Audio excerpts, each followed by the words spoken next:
ආයිබුවන් මේ පළවෙනි දේශනේ ඔබතුමාලා පළවෙනි දේශනේ බලන්න ඇති කියලා මට හිතෙනවා මිත්‍රවරුනි. ඒකේ දෙවෙනි කොටස තමයි මම පෙන්නලා දුන්නා මේ විද්‍යාවන් දෙක එකිනෙකට ප්‍රතිවිරුද්ධයි කියලා. නූතන විද්‍යාවත් බුදුරජාණන් වහන්සේගේ විද්‍යාවත් එකිනෙකට ප්‍රතිවිරුද්ධයි. ඒ නිසා මේ දෙකෙන් එකක් ස්ථිර වශයෙන්ම විද්‍යානුකූල වුණත් එකක් අවිද්‍යාව සහගත වෙනවා කියලා. එතකොට මේ අවිද්‍යාව සහගත විද්‍යාව කුමක්ද? කොතනද ඒ අවිද්‍යාව සහගත අවස්ථාව තියෙන කියන තැනයි මම ඔබතුමාලාට මේ අවබෝධ කරලා දෙන්න යන්නේ. මේක ලෝකේ තාම කිසිම විද්‍යාඥයෙක් සොයාගන්නත් නැහැ. නූතන විද්‍යාව අනුව පරීක්ෂණ නිරීක්ෂණ නිගමන මත ලෝකයේ පවතින තාක්කල් හොයන්නත් බැරි අවස්ථාවක් මේක. ඒ නිසා ඔබතුමාලා මම හිතනවා හොඳට සාමදානව සංසුන්ව අවබෝධයෙන් සිටින්න. ඔබතුමාලාට යම් ප්‍රශ්නයක් තියෙනවා නම් ගැටලු සහගත අවස්ථාවක් තියෙනවා නම් ඔබතුමාලාට කමෙන්ට් කරලා අහන්න පුළුවන්. මම ඒවට උත්තර දෙන්නම්. හොඳයි, එහෙනම් මම ආරම්භ කරනවා ඔබතුමාලාට. ඔබ දන්නවා මේ රූපයට අරමුණු ස්පර්ශ වන බව. ඇසට රූපය, කනට ශබ්දය, නාසයට ගන්ධය, දිවට රසය, ශරීරයට තද බව, උණුසුම් බව. මේ රූපයට අරමුණු ස්පර්ශ වීමේදී අපිට වේදනාව දැනෙනවා. වේදනාව දැනීමේදී අපි සමහර අවස්ථාවලදී දුක් වේදනාවටපත් වෙනවා. සමහර අවස්ථාවලදී අපි සුඛ වේදනාවටපත් වෙනවා. ඒතර මේ වේදනාවන් දෙක අතර සංසන්දනය කරලා බැලුවොත් මේ ජීව ලෝකේ ඉන්න සෑම මිනිසෙක් ඇතුළු සෑම සත්වයක්ම දුක් වේදනාවට අකමැති, සැපතටයි කැමති. අපි මෙතෙන්දී සත්වෙන් පොඩ්ඩක් පැත්තකින් තියමු. මිනිස්සයා විතරක් අරගෙන බලමු. එතකොට සත්තුන්ටත් එහා සමානයි. ඒ වගේම මේ ඉන්ද්‍රියන් පහම ගන්නෙ නැතුව අපි එක ඉන්ද්‍රියක් පමණක් අරගෙන බලමු. එතකොට අනිත් ඉන්ද්‍රියන් හතරටත් එහා සමානයි. අපි ඇස කියන ඉන්ද්‍රිය පමණක් අරගෙන බලමු. අපි දන්නවා ඇසට රූප ස්පර්ශ වන බව. හොඳයි, යම්කිසි මිනිසෙකුගේ ඇසට රූපයක් ස්පර්ශ වූ විටකදී එම රූපේ දිහා බලලා ඒ මිනිසයා නිගමනයට බැස්සොත් එම රූපෙන් Tamanට ගෙන දෙන්නේ දුක් වේදනාවක් කියලා. ඒ දුක් වේදනා සහගත රූපයෙන් ඒ මිනිසයා මගහරින්න උත්සාහ ගන්නවා. ඒකට ඒ දුක් වේදනා සහගත රූපයෙන් ඒ මිනිසයා මගහරින්න උත්සාහ ගන්නවා නම් ඒ අවස්ථාවේදී ඒ මිනිසයාගේ සිතේ අභ්‍යන්තරයේ සිදුවිය යුතු විද්‍යානුකූල ක්‍රියාවලිය මොකක්ද? එහෙමනම් ඒ අවස්ථාවේදී ඒ මිනිසයාගේ සිතේ අභ්‍යන්තරයේ යම්කිසි පීඩනතාවයකට පත් වෙලා තියෙනවා. ඒ පීඩනතාවයෙන් මිදීම සඳහා ඒ දුක් වේදනා සහගත රූපයෙන් ඒ මිනිසයා මගහරින්න උත්සාහ ගන්නවා. ඒ මිනිසයාගේ සිත ඒ අවස්ථාවේදී යම්කිසි පීඩනතාවයකට පත් වුණේ නැත්නම් එයා මේ මගහැරීමේ ක්‍රියාවලිය සිදු කරන්න යන්නේ නැහැ. එයා නිශ්චල වෙනවා. එයා ඒකට අපි කියනවා එයා උපේක්ෂා සහගතව ඉන්නවා කියලා. ඒ කියන්නේ ප්‍රතික්‍රියාවක් පෙන්වන්න කරන්නේ නැතුව ඉන්නවා. එhmenan මේ දුක් වේදනා සහගත රූපයෙන් මේ මිනිස්සු මගහරින්න උත්සාහ ගන්න මොන හේතුවක් නිසාද? සිතේ අභ්‍යන්තරයේ පත්වන පීඩනතාවයේ මිදීම සඳහායි. අන්න ඒ වගේ තමයි යම්කිසි මිනිසෙකුගේ ඇසට රූපයක් ස්පර්ශ වූ විටකදී එම රූපය දිහා බලලා ඒ මිනිසයා නිගමනයට බැස්සොත් එම රූපයෙන් ගෙන දෙන්නේ Tamanට සුඛ වේදනාවක් කියලා, සැපයක් කියලා. ඒ සුඛ වේදනා සහගත රූපේ මිනිසයා ළඟට ගන්න උත්සාහ ගන්නවා. ඒ කියන්නේ සුඛය විඳින්න උත්සාහ ගන්නවා. එහෙමනම් ඒ සුඛ වේදනා සහගත රූපේ මිනිසයා ළඟට ගන්න උත්සාහ ගන්නවා. ඒ සුඛය විඳින්න උත්සාහ ගන්නවා නම් ඒ අවස්ථාවේදී ඒ මිනිසයාගේ සිතේ අභ්‍යන්තරයේ සිදුවිය යුතු විද්‍යානුකූල ක්‍රියාවලිය මොකක්ද? එහෙමනම් මේ අවස්ථාවේදී ඒ මිනිසයාගේ සිතේ අභ්‍යන්තරයේ යම්කිසි පීඩනතාවයකට පත් වෙලා තිනවා. ඒ පීඩනතාවයෙන් මිදීම සඳහා ඒ සුඛ වේදනා සහගත රූපේ මිනිසයා ළඟට ගන්න උත්සාහ ගන්නවා. ඒ මිනිසයාගේ සිතේ අභ්‍යන්තරයේ අවස්ථාවේදී පීඩනතාවයට පත් වෙන්නේ නැත්නම් එයා ඒ සුඛ වේදනා සහගත රූපේ ළඟට ගන්න ඒ සුඛේ විඳින්න උත්සාහ ගන්නෙ නැහැ. එයා නිශ්චල වෙනවා. එතකොට එයා සුඛ වේදනා සහගත රූපේ ළඟට ගන්න උත්සාහ ගන්න මොන හේතුවක් නිසාද? සිතේ අභ්‍යන්තරයේ පත් වූ පීඩනතාවයෙන් මිදීම සඳහායි. එහෙමනම් මේ අවස්ථාවන් දෙක දිහා බැලුවාම අපිට පැහැදිලි වෙනවා මේ මනුෂ්‍යගේ සිතේ අභ්‍යන්තරයේ යම්කිසි පීඩනතාවයකට පත් වෙලා තියෙනවා කියලා. ඒ අවස්ථාවන් දෙකේදීම මේ මනුෂ්‍යගේ සිතේ අභ්‍යන්තරයේ පීඩනතාවයට පත් වෙලා තියෙනවා නම් ඒ අවස්ථාවේදී මේ මනුෂ්‍යගේ සිතේ අභ්‍යන්තරයේ සිදුවිය යුතු විද්‍යානුකූල ක්‍රියාවලිය මොකක්ද? එහෙමනම් අපි බලන්න ඕන පීඩනතාවයට පත් වෙනවා කියලා කියන්නේ මොකක්ද කියන එක. පීඩනතාවයට පත් වෙනවා කියලා කියන්නේ මේ මිනිස්සුගේ සිතේ අභ්‍යන්තරයේ යම්කිසි තෙරපීමක් ඇති වෙලා තියෙනවා. එහෙමනම් තෙරපීමට නම් මොකක්ද තියෙන්න ඕන? තෙරපීමට අනිවාර්යයෙන්ම ප්‍රතිවිරුද්ධ බලයක් අවශ්‍යයි. උදාහරණයක් වශයෙන් ඔබතුමා දැන් ওই පුටුවේ වාඩි වෙලා ඉන්නවා. ඒතර ඔබතුමා මට අවශ්‍යයි පුටුවට තියලා තෙරපන්න. තෙරපන්නට මම මොකද්ද කරන්න ඕන? එම්නම් මම ප්‍රතිවිරුද්ධ බලයක් යොදන්න ඕන ඔබතුමා පුටුවට තියලා තෙරපන්න. එහෙම නැතුව නිකන් තෙරපෙන්නේ නැහැ. අන්න ඒ වගේ තමයි සිතේ අභ්‍යන්තරයේ යම්කිසි තෙරපීමක් ඇති වෙලා තියෙනවා නම් ඒ අවස්ථාවේදී සිතට අනිවාර්යයෙන්ම ප්‍රතිවිරුද්ධ බලයක් අවශ්‍යයි. අදෘශ්‍යමානයි කියලා ඒක බැහැර කරන්න බෑ. එම්නම් අනිවාර්යයෙන්ම ප්‍රතිවිරුද්ධ බලයක් අවශ්‍යයි සිතේ අභ්‍යන්තරයේ තෙරපීමක් හටගෙන තියෙනවා. එම්නම් මෙන්න මේ සිතේ අභ්‍යන්තරයේ පවතින ඒ ස්වභාවික ප්‍රතිවිරුද්ධ බලය කුමක්ද කියලා කිසිම විද්‍යාඥයෙක් සෙව්වද? නෑ. කිසිම විද්‍යාඥයෙක් සොයන්න ගියේ නෑ. ඇයි සෙව්වේ නැත්තේ? සිත අදෘශ්‍යමානයි. එම නිසා විද්‍යාඥයෝ දන්නේ නැහැ සිතේ අභ්‍යන්තරයේ සිදුවන විද්‍යානුකූල ක්‍රියාවලිය මොකක්ද කියලා. එම නිසා ඒ සිතේ අභ්‍යන්තරයේ තියෙන පීඩනතාවයේ මිදීම සඳහා විද්‍යාඥයෝ මොකක්ද කළේ? උදාහරණයක් වශයෙන් අර අතන තියෙන මල් බඳුනක්. මේ මල් බඳුන මට අවශ්‍යයි. මට මෙතනම ඉඳගෙන මට මේ මල් බඳුන ළඟට ගන්න. මට සිතින් ඒක ගන්න පුළුවන්ද මගේ ළඟට? ගන්න බෑ. ගන්න බැරුණොත් මොකද වෙන්නේ මගේ සිතට? සිත පීඩනතාවයටපත් වෙනවා. ඒ කියන්නේ සිත වේදනාවට දුකටපත් වෙනවා. ඒතර මෙන්න මේ වේදනාවෙන් දුකින් මිදීම සඳහා ඒ සිතේ අභ්‍යන්තරයේ තියෙන පීඩනතාවයෙන් මිදීම සඳහා අපි මොකද්ද කරන්නේ? අපි මේ රූපේ ප්‍රයෝජනට ගන්නවා. මේ රූපේ ප්‍රයෝජනට අරගෙන අපි කියන්නේ අපි ඇවිදගෙන ගිහිල්ලා ඒ මල් බඳුන අතට ගන්නවා. ගත්තාම මොකද වෙන්නේ? අර සිතේ අභ්‍යන්තරයේ තියෙන පීඩනතාවයෙන් මිදලා සිතේම සුවපත් වෙනවා. සිත සන්තෝෂයටපත් වෙනවා. සිත සුවපත් වෙන එකත් ඇත්ත. සිත සන්තෝෂයටපත් වෙන එකත් ඇත්ත. නමුත් එම මල් බඳුන අපිට මේ රූපයත් ප්‍රයෝජනට අරගෙන ගන්න බැරි ස්ථානයක තිබුණොත් උදාහරණයක් වශයෙන් අපි අඩි 30ක් 40ක් විතර උඩක තියෙනවා. එතකොට අපිට පුළුවන් මේ රූපය පමණ ප්‍රයෝජනට අරගෙන ගන්න. එහෙම ගන්නවා නම් අපි එහෙමනම් උඩ පැනලා ගන්න ඕන. එච්චර උඩක් පනින්න පුළුවන් මිනිහෙක් නෑනේ අද ලෝකේ. එහෙමනම් ඒක ගන්න බැරි වුණොත් අපිට මොකක්ද සිදු වෙන්නේ? ඒ අවස්ථාවේදී සිත පෙර පරිදිම සිත පීඩනතාවයටපත් වෙනවා. වේදනාවට දුකටපත් වෙනවා. මෙන්න මේ වේදනාවෙන් දුකෙන් මිදීම සඳහා ඒ සිතේ අභ්‍යන්තරයේ පත්වන පීඩනතාවයෙන් මිදීම සඳහා අපි මොකද්ද කරන්නේ? අපි බාහිර වස්තුවක් ප්‍රයෝජනට ගන්නවා. අපිට ස්වභාවික වස්තුවක් නොතිබුණොත් අපි ඒ සඳහා බාහිර වස්තුවක් නිෂ්පාදනය කරගන්නවා. අපි ඉනිමගක් වගේ එකක් නිෂ්පාදනය කරනවා. ඉනිමගක් වගේ එකක් නිෂ්පාදනය කරලා ඒ ඉනිමගේ දිගේ ගිහිල්ලා ඒ මල් බඳුන අතට ගන්නවා. ගත්තාම මොකද වෙන්නේ? අර පෙර පරිදිම සිතේ අභ්‍යන්තරයේ තියෙන පීඩනතාවයෙන් මිදලා සිතේම සුවපත් වෙනවා. සිත සන්තෝෂයටපත් වෙනවා. මෙන්න මේ ආකාරයට තමයි නූතන විද්‍යාව අනුගමනය කරන විද්‍යාඥයින් සිත සුවපත් කරේ ජනතාවගේ. සිතට උමනාදී සිතින් කරගන්න බැරි නිසා අපි මේ රූපේ ප්‍රයෝජනට අරගත්තා. රූපයත් ප්‍රයෝජනට අරගෙන ගන්න බැරි වෙච්ච ගමන් විද්‍යාඥයෝ මොකද්ද කළේ? ඔවුන් පැත්තකට වෙලා කල්පනා කරා මේ සඳහා මොකද්ද කරන්න ඕන කියලා. කල්පනා කළා ඒ යම් කිසි භාණ්ඩයක්, යන්ත්‍ර සූත්‍රයක්, ද්‍රවයක්, වායුවක් හෝ උපකරණයක් නිෂ්පාදනය කරලා එමදී ප්‍රයෝජනට අරගෙන සිතට උමනාදී ඉෂ්ට කරගෙන සිතේ අභ්‍යන්තරයේ තියෙන පීඩනතාවය මිදලා සිත හැම සුවපත් කරගත්තා.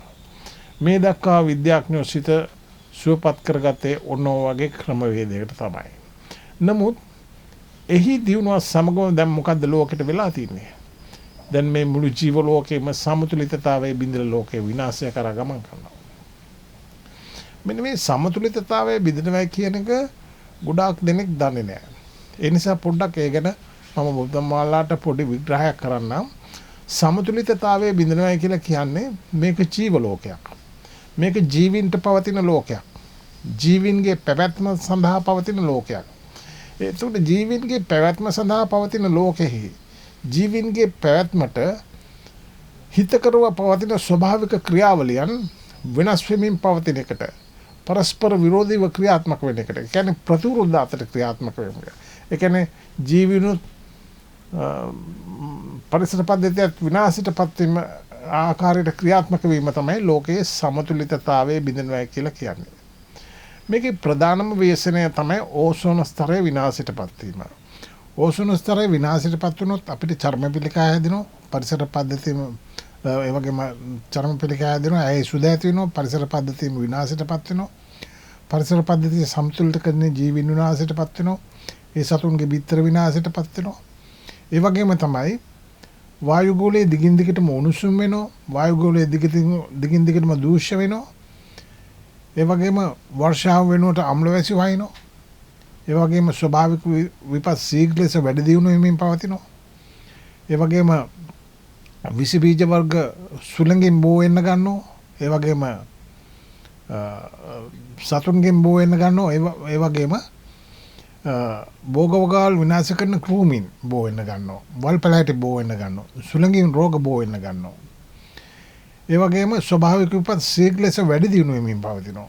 මේකට තමයි කියන්නේ ලෝකයේ සමතුලිතතාවයේ බිඳීමින් පවතිනවා කියලා.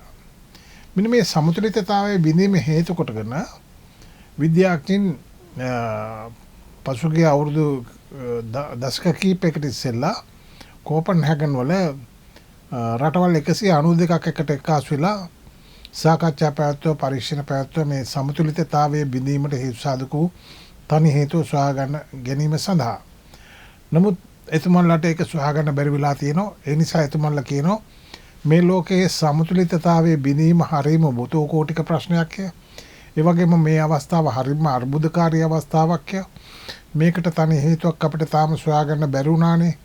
ඒ නිසා මීට වඩා ගැඹුරු අධ්‍යයනයන් වලට අපේ සිත යොමු කරන්න ඕන කියලා එතුමන්ලා පෙන්වලා දීලා තිබුණා. නමුත් මම සියලුම විද්‍යාඥයින්ට කියනවා කතරම් ගැඹුරු අධ්‍යයනයන් වලට ඔබ සිත යොමු කරත් ඔබට ලෝකයේ සමතුලිතතාවයේ බිඳීමට හේතු සාධක වූ තනි හේතු නම් සොයන්න ලැබෙන්නේ නැහැ.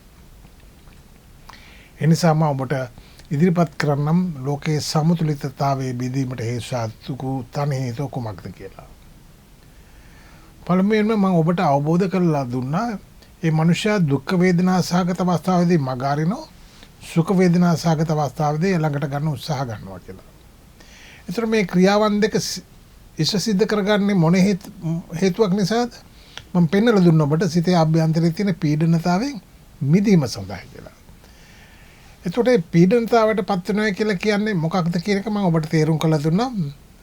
සිතේ අභ්‍යන්තරයේ තෙරපීමක් ඇති වෙලා තියෙනවා. එතකොට මේ විද්‍යාඥයෝ ක්‍රියාත්මක වෙලා තියෙන්නේ සිත සුවපත් කරගන්න කොයි විදිහේ අවස්ථාවකට එකඟවද? සිතේ අභ්‍යන්තරයේ පත් වූ පීඩනතාවයේ හේතු කොටගෙන රූපයෙන් පෙන්눔 කරන ලද ප්‍රතික්‍රියාවන් දෙකට එකඟව තමයි විද්‍යාඥයෝ සිත සුවපත් කරගන්න උත්සාහ අරගෙන තියෙන්නේ. ඒක වෛද්‍ය විද්‍යාව අනුව කතා කරනවා නම් විද්‍යාඥයෝ සිත සුවපත් කරගන්න උත්සාහ අරන් තියෙන්නේ මොන ක්‍රමවේදයක් උඩද? සිතේ අභ්‍යන්තරයේ පත් වූ පීඩනතාවයේ හේතු කොටගෙන රූපයෙන් පෙන්눔 කරන ලද රෝග ලක්ෂණ දෙකට එකඟව තමයි සිත සුවපත් කරගන්න උත්සාහ කරන් තියෙන්නේ. මොකක්ද මේ රෝග ලක්ෂණ දෙක? දුක් වේදනා සහගත අවස්ථාවේදී මගහැරීමේ ක්‍රියාවලියත්, සුඛ වේදනා සහගත අවස්ථාවේදී ළඟට ගැනීමේ ක්‍රියාවලියත් තමයි රෝග ලක්ෂණ දෙක. මෙන්න මේ රෝග ලක්ෂණ දෙකට එකඟව තමයි විද්‍යාඥයෝ ක්‍රියාත්මක වෙලා සිත සුවපත් කරගන්න උත්සාහ කරන් තියෙන්නේ. නමුත් වෛද්‍ය විද්‍යාවේ රෝග ලක්ෂණ වලට ප්‍රතිකාර කරන ක්‍රමවේදයක් නැහැ. වෛද්‍ය විද්‍යාවේ ප්‍රතිකාර කරන්නේ රෝග නිදානයට. හොඳයි අපි බලමු රෝග නිදානයට ප්‍රතිකාර කරන්නේ නැතුව රෝග ලක්ෂණ වලට පමණ ප්‍රතිකාර කරන්න ගියොත් ඒ මනුෂ්‍යයට මොකක්ද සිදු වෙන්නේ කියලා. හොඳයි යම් කිසි මනුෂ්‍යකගේ ශරීරයේ අභ්‍යන්තරයේ ඇති වූ කුමක් හෝ දෝෂයක් නිසා ශරීරයේ මතු පිටින් ගෙඩියක් හෝ විස බිබුලක් හට ගන්නවා. ඒ ගෙඩිය හෝ විස බිබුල හට ගැනීමට හේතුව වෛද්‍යවරයා විසින් සොයන්නේ නැතුව ශරීරයේ මතු පිටින් වේලෙන පමණ ප්‍රතිකාර කරන්න ගියොත් මොකද වෙන්නේ? ශරීරයේ අභ්‍යන්තරයේ තව තවත් පැසවන්න ගන්නවා. ඒ නිසා නැවත ඒ ගෙඩිය හෝ විස බිබුල හට ගැනීමට හේතුව සොයන්නේ නැතුව මතු පිටින් වේලෙන පමණ ප්‍රතිකාර කරන්න ගියොත් මොකද වෙන්නේ? ශරීරයේ අභ්‍යන්තරයේ ඔඩු දුවන තත්ත්වයක් ඇති වෙනවා. නැවත ඒ රෝග ගෙඩිය හෝ විස බිබුල හට ගැනීමට හේතුව සොයන්නේ නැතුව මතු පිටින් වේලෙන පමණ ප්‍රතිකාර කරන්න ගියොත් මොකද වෙන්නේ මනුෂ්‍යයට? ඒ මනුෂ්‍යය ස්ථිර වශයෙන්ම විනාශයටපත් වෙනවා, මරණයටපත් වෙනවා. අන්න ඒ වගේ තමයි විද්‍යාඥයෝ මේ රෝග නිදානයේ සෙව්වේ නැහැ. රූපයෙන් පෙන්눔 කරන රෝග ලක්ෂණ දෙකට එකඟව ක්‍රියාත්මක වෙන්න ගත්තා. ඒ නිසා දැන් අපිටත් මොකද්ද වෙන්නේ යන්නේ? අපිත් ලෝකයේ සමතුලිතතාවය බිඳලා අපිත් දැන් විනාශය කරා යනවා. අපි විනාශයට පත් වෙන්න යනවා. ඒ රෝග ලක්ෂණ වලට ප්‍රතිකාර කරන ක්‍රමය උඩ ක්‍රියාත්මක වීම හේතු කොටගෙන. එහෙමනම් රෝග නිදානේ තියෙන්නේ කොහෙද? සිතේ අභ්‍යන්තරේ. එහෙමනම් විද්‍යාඥයෝ බලන්න ඕන මොකද්ද මම ඔබතුමන්ලාට පෙන්නලා දුන්නා. දුක් වේදනා සහගත අවස්ථාවේදී මගහරින්නෙත් සුඛ වේදනා සහගත අවස්ථාවේදී ළඟට ගන්න උත්සාහ ගන්නෙත් සිතේ අභ්‍යන්තරේ පත්තර පීඩනතාවයෙන් මිදීම සඳහා කියලා. ඒතකොට සිත පීඩනතාවයට පත්වීමට හේතුව මම ඔබතුමන්ලාට පෙරුම් කළ දුන්නා සිතේ අභ්‍යන්තරේ තෙරපීමක් ඇති වෙනවා. ඒ තෙරපීම හේතු කරගෙනයි සිත පීඩනතාවයට පත් වෙනවා කියලා කියන්නේ. ඒතකොට තෙරපීමට නම් අනිවාර්යයෙන්ම ප්‍රතිවිරුද්ධ බලයක් අවශ්‍යයි කියන එක මම ඔබට පෙන්눔 කරලා දුන්නා. එhmenan මෙන්න මේ සිතේ අභ්‍යන්තරයේ පීඩනතාවයට ඒ කියන්නේ තෙරපීම හට ගැනීමට හේතු සාධකු ඒ ස්වභාවික ප්‍රතිවිරුද්ධ බලය බින්දොත් සිත පීඩනතාවයට පත් වෙනවද? නෑ නේද? ඒ පීඩනතාවෙන් සම්පූර්ණයෙන්ම මිදලා මේ මනුෂ්‍යගේ සිත එමම සුවපත් වෙනවා. මීට වැඩිය විද්‍යාවක් ඔබට හොයන්න හම්බ වෙන්නේ නෑ. මීට වැඩිය විද්‍යාවක් ඔබ හොයන්න ගියොත් ඒ තමයි අවිද්‍යාව. ඒ අවිද්‍යාව තමයි නූතන විද්‍යාව. ඒ නිසා යම් කිසි මිනිසෙක් විසින් මේ සිතේ අභ්‍යන්තරයේ පවතින ඒ ස්වභාවික ප්‍රතිවිරුද්ධ බලය බින්දොත් ඒ මනුෂ්‍යගේ ගති ලක්ෂණ කොයි විදිය විය යුතුද? එමනම් ඒ මනුෂ්‍යගේ ගති ලක්ෂණ කොයි විදිය විය යුතුද? ඒ මනුෂ්‍ය දුක් වේදනා සහගත අවස්ථාවේදී මග අරින්න යන්නෙත් නැහැ. සුඛ වේදනා සහගත අවස්ථාවේදී ළඟට ගන්න උත්සාහ ගන්නෙත් නැහැ. මොකද ඒ පීඩනතාවයට පත් වීමට හේතුකොටපත් ඒ ස්වභාවික ප්‍රතිවිරුද්ධ බලය සම්පූර්ණයෙන්ම බිඳලා තියෙන්නේ. ඒ නිසා සිත පීඩනතාවයට පත් වෙන්නේ නැහැ. ඒ නිසා මේ ප්‍රතික්‍රියාවන් දෙකම නතර කරනවා මේ මිනිස්සයා. ඒකට මේ ගති ලක්ෂණ තියෙන්නේ කාගාවද? බුදු පසේ බුදු මහරහතන් වහන්සේලා. උන්වහන්සේලා මේ දුක් වේදනා සහගත අවස්ථාවේදී මග අරින්න යන්නෙත් නැත්තේ. සුඛ වේදනා සහගත අවස්ථාවේදී ළඟට ගන්න උත්සාහ ගන්නෙත් නැත්තේ. මොන හේතුවක් නිසාද? අර සිතේ අභ්‍යන්තරයේ පීඩනතාවයට පත් වීමට හේතු කොටගත් ඒ ස්වභාවික ප්‍රතිවිරුද්ධ බලය සම්පූර්ණයෙන්ම උන්වහන්සේ බිඳලා තියෙන්නේ. ඒ නිසා උන්වහන්සේලා මේ බුදු පසේ බුදු මහරහතන් වහන්සේලා මේ ප්‍රතික්‍රියාවන් දෙකෙන්ම උන්වහන්සේලා නතර වෙනවා. නිශ්චලව ඉන්නවා. අපි කියන උපේක්ෂා සාගතව ඉන්නවා කියලා. මේ තමයි නියම විද්‍යාව. මීට වැඩිය විද්‍යාවක් අපට ලෝකේ පවතින තාක්කල් හොයන්න හම්බ වෙන්නේ නැහැ. ඒ නිසා දැන් මට කියන්න තියෙනවා විද්‍යා තාක්ෂණ අමාත්‍යාංශයේ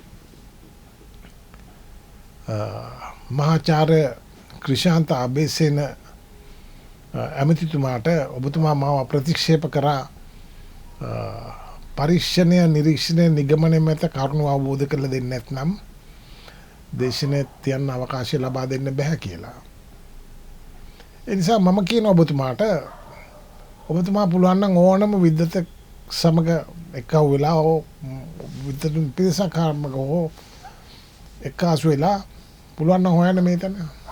ලෝකේ පවතින තාක්කල් ඔබතුමාලාට පරිේශන මගින් මේ තැන හොයන්න හම්බ වෙන්නේ නැහැ. තේරුණාද? මේක ආධ්‍යාත්මික දිනුව මත පිටලා පමණයි සොයන්න පුළුවන්. ඒකට තමයි බුදු කෙනෙක් ලෝකෙට පහළ වෙන්නේ. මේක හොයන්න ගියොත් පරීක්ෂණ නිරීක්ෂණ නිගමනය මත අනිවාර්යයෙන්ම යා මුලාවටපත් වෙලා අවසානයේදී උමුතු පුද්ගලයෙක් බවට පත් වෙනවා. අනිවාර්යයෙන්ම. පසුව මම බලාපොරොත්තු වෙන ඔබට අභියෝග කරනවා නම් මම පෙන්ලා දෙන්නම් ඒ උමුතු තත්ත්වයටපත් වෙන අවස්ථාවන් කීපයක් ගැන. ඒ නිසා ඊළඟ දේශනයේදී මම ඇමතිතුමාට කියනවා මහාචාර්ය ක්‍රිෂාන්ත අබේසේන ඇමතිතුමාට කියනවා මම ඊළඟ අවස්ථාවේදී මම පෙන්නලා දෙනවා මේ කොහොමද දැන් ඔබතුමාලා කල්පනා කරේ මේ සිතේ අභ්‍යන්තරයේ සිදුවෙන ක්‍රියාවලිය හේතු කොටගෙන මේ ලෝකයේ සමතුලිතතාවය බෙදෙන්නේ කොහොමද කියලා. ඒ නිසා මම ඊළඟ දේශනයේදී යම් තාක් දුරට මම කරුණු ඉදිරිපත් කළා මම පොඩ්ඩක් නතර කළා. ඔය විද්වතුන් කියන ආචාර්යවරු මහාචාර්යවරු විද්‍යාඥයෝ කියලා ඉන්න පිරිස එතුමන්ලාට මම දෙනවා ඉතුරු ටික ඔබතුමන්ලා මේ විසඳලා දෙන්න කියලා. නමුත් මම දන්නවා කාටවත් ඒක විසඳන්න හම්බ වෙන්නේ නැහැ. කොහොමද ලෝකයේ සමතුලිතතාවයේ බෙදෙන්නේ කියන එක පෙන්වලා දෙන්න හම්බ වෙන්නේ නැහැ.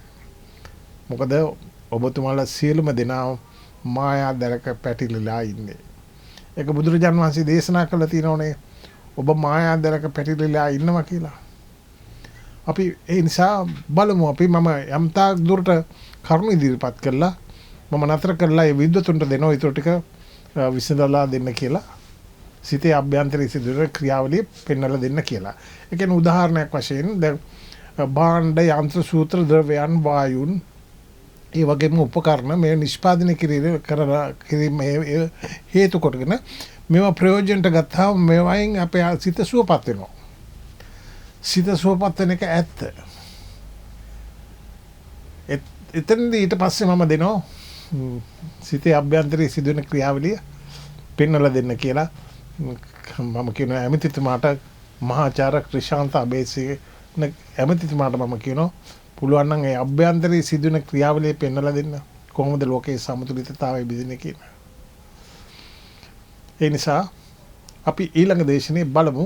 ඒකින්ද මම කියනවා ඔබතුමාලාට විද්වතුන්ට අවබෝධයෙන් සිටින්න ඔබතුමාලා බලලා උත්සාහ ගන්න. මම ඒ දක්වා ඇවිල්ලා මම නතර කරනවා මම විද්වතුන්ට දෙනවා පුළුවන් නම් විසඳලා දෙන්න කියලා. නමුත් මම දන්නවා ඔබට ඒක විසඳන්න බැහැ. හොඳයි අපි ඊළඟ වැඩසටහනේදී නම් බලමු මේ කොහොමද තත්ත්වය කියලා.